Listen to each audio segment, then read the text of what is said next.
Perkenalkan, ini NIM 14205-007, mahasiswa IAIN Batu Sangkar, semester 5A. Kali ini saya akan membagikan sebuah materi mengenai mata kuliah basis data terdistribusi dengan dosen Bapak Zainul Effendi, MKom. Pada kesempatan kali ini, saya akan menjelaskan mengenai database terdistribusi. Pengertian basis data terdistribusi. Secara logik, keterhubungan dari kumpulan-kumpulan data yang digunakan bersama-sama dan didistribusikan melalui suatu jaringan komputer. DBMS terdistribusi yaitu sebuah sistem perangkat lunak yang mengatur basis data terdistribusi dan membuat pendistribusian data secara transparan. Transaksi lokal dan transaksi global, yaitu sebuah sistem database terdistribusi berisikan sekumpulan site di mana tiap-tiap set dapat berpartisipasi dalam pengeksekusian transaksi-transaksi yang mengakses data pada suatu set atau beberapa set. Ada dua jenis transaksi yang diproses, yaitu yang pertama transaksi lokal, yaitu sebuah transaksi yang mengakses data pada satu set di mana transaksi telah ditentukan.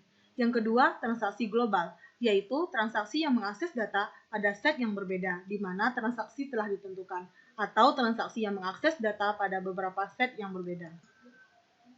Selanjutnya, topologi database terdistribusi, yaitu terdiri dari ring network ataupun LAN. Keuntungannya yaitu rusak satu, yang lainnya masih berjalan, sedangkan kerugiannya yaitu kontrol manajemen kurang terjamin, bersifat desentralisasi. Yang selanjutnya, star network ataupun LAN, keuntungannya kontrol manajemen lebih terjamin, bersifat sentral dan reliability rendah. Kerugiannya yaitu kalau pusatnya rusak, yang lainnya bakalan rusak. Selanjutnya, topologi database terdistribusi, yaitu fully connected network. Keuntungannya yaitu, kalau salah satu node rusak, yang lainnya masih dapat berjalan, tetapi biayanya mahal. Sedangkan kerugiannya yaitu kontrol manajemennya tidak terjamin. Partially connected network, yaitu keuntungannya reliability-nya rendah, biaya dapat ditekan. Sedangkan kerugiannya yaitu kontrol manajemennya tidak terjamin. Selanjutnya, tristruktur network. Keuntungannya yaitu bersifat sentral, kontrol manajemennya lebih terjamin. Sedangkan kerugiannya, kalau node pusat A rusak, semua akan rusak. Selanjutnya, keuntungan basis data terdistribusi. Pengawasan distribusi dan pengambilan data, reliability dan availability, kecepatan dan pemrosesan query, otonomi lokal, dan efisien dan fleksibel. Penyimpanan data pada sistem terdistribusi. Pada basis data terdistribusi, relasi dapat disimpan pada beberapa tempat. Yang pertama, fragmentasi data. Fragmentasi terdiri dari relasi yang dibagi ke relasi, atau fragmen yang lebih kecil dan mengirim fragmen pada beberapa tempat.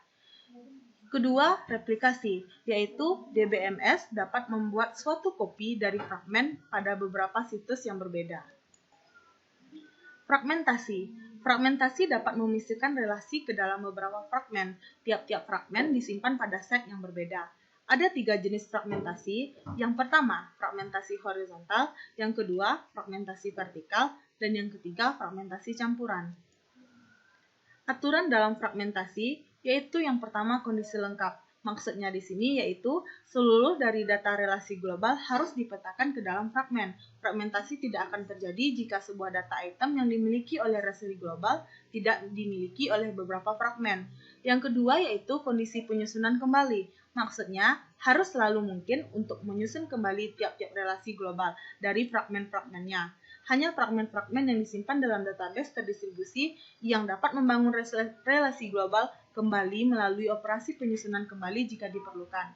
Yang ketiga yaitu kondisi disk point. Yaitu kondisi ini sangat berguna terutama untuk fragmentasi horizontal, sementara untuk fragmen vertikal kondisi ini kadang-kadang dilanggar. Fragmentasi horizontal. Fragmentasi horizontal berisikan tapel-tapel yang dipartisi dari sebuah relasi global ke relasi ke dalam sejumlah subset R1, R2, dan Rn.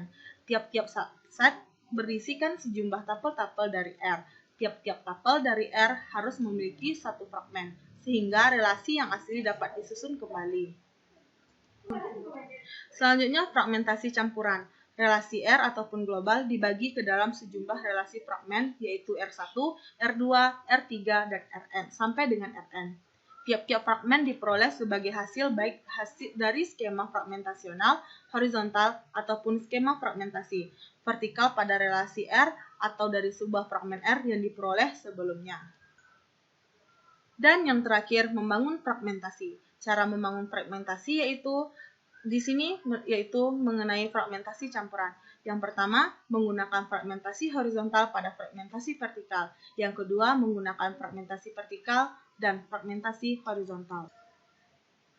Oke, sekian video dari saya mengenai basis data terdistribusi. Sekian yang dapat saya sampaikan. Sampai jumpa kembali dengan video yang selanjutnya. Saya Amelia Rahmi. Assalamualaikum warahmatullahi wabarakatuh.